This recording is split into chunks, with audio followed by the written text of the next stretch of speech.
Hey students, so our question is, a train covers the first half of the distance between two stations with a speed of 40 km per hour and the other half with 60 km per hour. Then its average speed. तो भैया मान लेते हैं ये एक station यहाँ है और दूसरा स्टेशन कहीं यहाँ पर है। इसमें बोला है कि भैया फर्स्ट हाफ, तो इसका हाफ डिस्टेंस जो है वो कितनी स्पीड से कवर किया गया है, 40 किलोमीटर पर आवर। ये है आपका 40 किलोमीटर पर आवर से, और अदर हाफ है जो वो है 60 किलोमीटर पर आवर से। वैसे तो इसका बेसिक जो फॉर्मूला बनता है वो मैं आपको ऑलरेडी बता चुका हूँ, मगर फिर भी मैं इसको डायरेक्ट कन्वेंशनल मेथड से सॉल्व करके बता देता हूँ।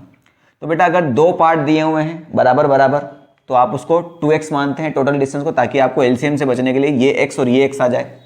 अगर 3 दिए हुए हैं तो 3x मानेंगे, 4 दिया हुआ है तो 4x मानेंगे। ठीक है, तो जैसे मान लो यहाँ 3 इक्वल पार्ट दिए होते तो 3x मानते। बात समझ में आ गई?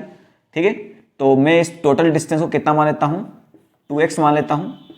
तो अगर फर्स्ट हाफ की बात करें तो ये डिस्टेंस हो जाएगी x और ये वाली डिस्टेंस भी हो जाएगी x। ठीक है, हमें एवरेज स्पीड निकालना है, तो एवरेज स्पीड होता है बेटा टोटल डिस्टेंस। तो टोटल डिस्टेंस तो हमने मान ली 2x। अब आता है बात टोटल टाइम की। तो बेटा टाइम नहीं दिया हुआ हमको, स्पीड दिया हुआ है।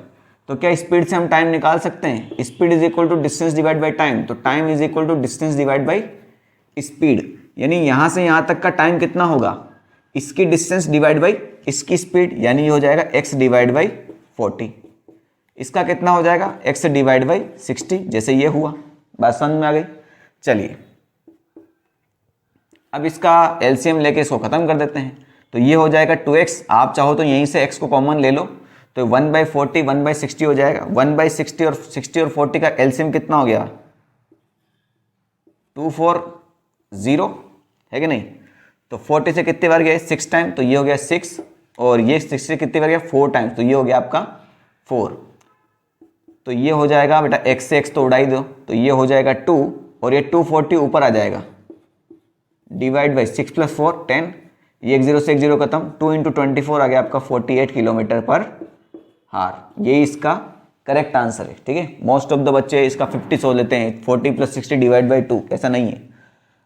अगर इसका मैं ऑलरेडी एक फॉर्मूला बता चुका हूँ। अगर जैसे मान लीजिए कि भाई आप किसी डिस्टेंस को ट्रेवल कर रहे हैं और फर्स्ट हाफ आपने किसी स्पीड v1 से कवर किया है और नेक्स्ट हाफ आपने v2 स्पीड से कवर किया है, या फिर दूसरी कंडीशन ये है कि आपने कोई डिस्टेंस ट्रेवल की, जाने की स्पीड आपकी v1 है और आने की स्पीड आपकी v2 है, तो एवरेज स्पीड क्या होगा इस केस में? तो सिंपल फॉर्मूला है आपका 2v1 v2 divide by v1 plus v2।